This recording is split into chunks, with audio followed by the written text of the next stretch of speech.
우리 머리 위에 있는 북한은 잊을만 하면 포나 미사일을 쏘며 주기적으로 도발을 하고 있습니다. 군대에서 느꼈던 도발의 무게와 사회에 나온 이후 느끼는 도발의 무게가 많이 다르지만 이번 러시아와 우크라이나의 전쟁을 보며 그저 쟤네 또 쐈네 라고 넘어가기엔 세계 정세가 이전과는 조금 다른 것 같습니다. 물론 여러 자료들을 보면 우리나라가 압도적인 전력을 가지고 있어 전쟁 개시 이후 수일 내에 우리의 승리로 끝날 것이라는 전망이 많지만 우리가 전쟁을 우려하는 이유는 잃을 것이 많기 때문이 아닐까 싶은데요. 그러나 우리의 상대는 잃을 것이 없기 때문에 최후의 수단으로 사용할 핵폭탄과 같은 비대칭 전력은 언제나 위협이 되고 있습니다. 따라서 전쟁 발발 이후 우리 군의 가장 최우선 타겟은 이런 비대칭 전력을 무력화하는 것인데요. 물론 지상에 발사대도 숨겨놓는다면 찾기가 힘들겠지만 각국의 정부 자산과 함께라면 제한적이나마 발사 전 찾아 무력화시킬 수 있을 겁니다. 하지만 만약 잠수함에서 발사가 된다면 꼼짝없이 쏘아 올려지는 것을 눈으로 지켜볼 수밖에 없는데 그 이유는 잠수함이 작정하고 숨어버리면 절대로 찾을 수 없기 때문입니다. 따라서 북한이 북극성 1호와 같은 SLBM을 개발하는 이유는 북한이 멸망하는 최후에도 한 방을 쏠 수 있으니 우리를 공격한다면 적어도 너네 도시 하나는 내놔 라는 메시지를 내보내는 것이죠. 그런데 잠수함이 전력화된 지 약 100년이라는 긴 시간이 흘렀고 그동안 탐지 기술도 발달했음에도 잠수함을 찾는 것이 왜 힘들다고 이야기하는 것일까요? 오늘 시간에는 잠수함의 탐지가 어려운 이유와 잠수함을 찾기 위한 다양한 기술 중 하나인 소나에 대해 한번 알아보겠습니다. 우리가 물체를 확인할 때 눈을 통해 확인을 하지만 잠수함은 기본적으로 깊은 수심에서 작전을 수행하기 때문에 유리로 된 창문이 없어 육안으로 적의 잠수함을 확인하는 것은 불가능합니다. 물론 함교에 창문이 달려있기는 하지만 수중에서는 물이 들어오는 부분으로 물속 임무 중에는 접근할 수 없는 구역입니다. 물속에서 잠망경을 사용하던 과거도 있었지만 현대에는 수중 음파 탐지라는 불리는 소나를 사용해 수중의 지형과 목표물을 탐지합니다. 소나는 쉽게 수중에서 사용하는 레이더라고 보시면 되는데 레이더는 전자기파를 사용하고 소나는 물속에서 전자기파가 잘 통하지 않아 음파를 사용한다는 차이점이 있습니다. 그래서 잠수함이 나오는 영화를 보면 탐사들이 헤드폰을 끼고 작전을 수행하는 모습을 볼 수 있죠. 그런데 음파와 전자기파 이 둘의 차이점 때문에 레이더에 비해 탐지가 굉장히 힘들어지게 됩니다. 물론 빛도 파장의 일종이지만 원하는 방향으로만 쏠 수 있어 직진성을 띠나 소리는 원하는 방향으로만 쏘려면 이론적으로 무한의 스피커가 있어야만에 불가능에 가깝습니다. 레이더와 마찬가지로 직접 음을 쏜 후 반사되는 음파를 탐지하는 능동 소나와 숨어서 탐지만 하는 수동 소나가 있는데 바닷속에서 은밀하게 움직이는 잠수함의 특성상 작전 중에는 탐지의 위협을 줄이기 위해 소리를 듣기만 하는 수동 소나를 사용합니다.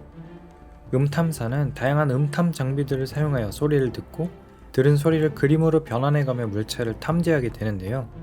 우리가 자동차와 기차의 소리를 구분해내는 것처럼 탐사도 귀로 듣고 눈으로 보며 자연의 소리인지 인위적인 소리인지 만약 인위적인 소리라면 어떤 물체가 내는 소리인지 미리 가지고 있는 자료와 비교하며 찾아내게 됩니다.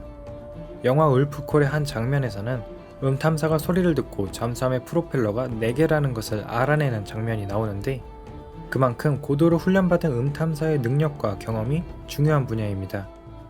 그럼 앞이 보이지 않는 수중에서 어떤 물체인지는 소리를 듣고 판단하면 되는데 어디에 있는지는 어떻게 파악할까요? 여러 방향에서 오는 음파를 탐지하는 소나를 사용해 알아내게 됩니다. 지금 보이는 그림은 소나가 탐지한 데이터를 각도와 시간으로 나타낸 그래프인데요. 이렇게 보아서는 도무지 어떤 그래프인지 알 수가 없는데 간단하게만 설명해 보겠습니다. 현재 잠수함은 수중에서 움직이지 않고 가만히 멈춰 있습니다. 정면에서 다가오는 물체가 있다면 어떤 그래프가 나올까요? 물체가 빨간 점에서 파란 점으로 이동 후 정지했다고 가정해 보겠습니다. 움직이는 물체는 이동을 하며 소리를 냈고 잠수함의 소나는 이동 중인 소리를 탐지했습니다. 노란색의 항적을 가지는 물체는 소나를 통해 오른쪽의 시간과 각도를 축으로 하는 그래프로 표현이 되었고 정면의 0도에서 그대로 다가왔으므로 그래프 상에서도 각도의 변화가 없는 것을 확인할 수 있습니다. 다른 경우도 볼까요? 이번에는 똑같이 직선으로 이동을 하지만 옆으로 지나갔고 잠수함의 입장에서는 오른쪽의 그래프와 같은 모습을 볼 수 있습니다. 그럼 이런 항적은 어떻게 보일까요?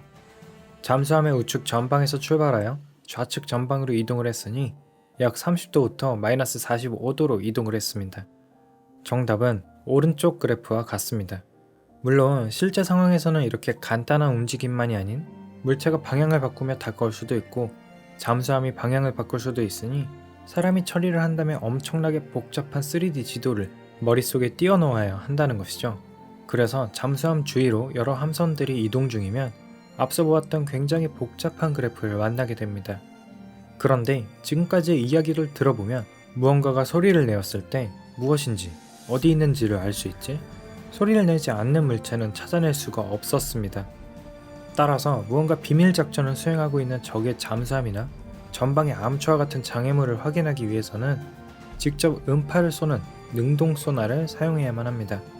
그런데 능동 소나를 사용하였을 때 만약 주위에 적의 잠수함이 숨어 있었다면 능동 소나를 쏘는 순간 적에게 내 위치를 알려주는 꼴이 되고 공격을 당할 확률이 높아지겠죠.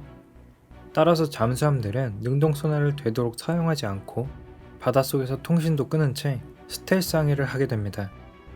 적이 나를 볼 수 없지만 아군도 내가 어디 있는지 알지 못하고 심지어 지금 본인의 위치가 어디인지 알기도 힘듭니다.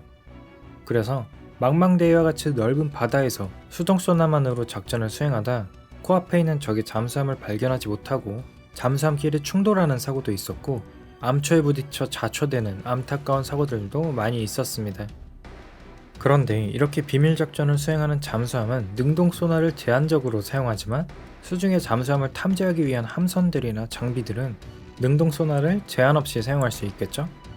잠수함을 찾아내기 위한 능동 소나 기능을 갖춘 장비들은 함선에 부착되기도 끌고 다니기도 하며 헬기에서 바다로 내리는 디핑 소나 그리고 바닷속으로 투하하는 일회용 소노부이 등이 있습니다. 그런데 이런 능동 소나를 사용하면 음파가 퍼져나가는 일정 거리까지는 모두 탐지를 할 수 있을까요? 이렇게 물어본 것을 보면 탐지가 되지 않아서 물어본 것 같죠? 네, 맞습니다. 능동 소나를 사용해도 코앞의 잠수함을 찾아내지 못할 수 있습니다. 그 이유는 음파의 진행 속도는 바닷물의 수온, 염도, 밀도 등에 따라 달라지기 때문인데요. 우리가 과학 시간에 배운 반말은 쥐가 듣고 낱말은 새가 듣는다는 이야기도 공기 중의 밀도에 따라 소리의 속도가 달라지기 때문에 생기는 현상인데 이는 물속에서도 그대로 적용됩니다. 일반적인 수중 속도 분포는 다음과 같지만 계절이나 작전 지역에 따라 달라질 수 있는데요. 이렇게 수중 속도 분포가 달라지게 된다면 소리는 굴절 현상이 나타나게 되고 탐지할 수 없는 부분이 생기게 됩니다. 보시는 것과 같이 수심이 깊어질수록 속도가 빨라지는 곳에서는 수면으로 굴절이 되고 반대의 경우에는 수중으로 굴절이 됩니다. 만약 수심이 깊어질수록 속도가 증가하다가 감소하는 바다에서는 아무리 능동 소나를 사용하더라도 탐지가 불가능한 구간이 생기게 되고 이 구간에 숨어있는 잠수함은 탐지해내지 못하게 됩니다. 그래서 지금 이 순간에도 전 세계의 바닷속에는 아군이 탐지하지 못하는 적국의 잠수함들이 들어와 있을 수도 있으며 수면 위로 떠오르지 않는 이상 탐지를 해낼 방법이 굉장히 제한적입니다.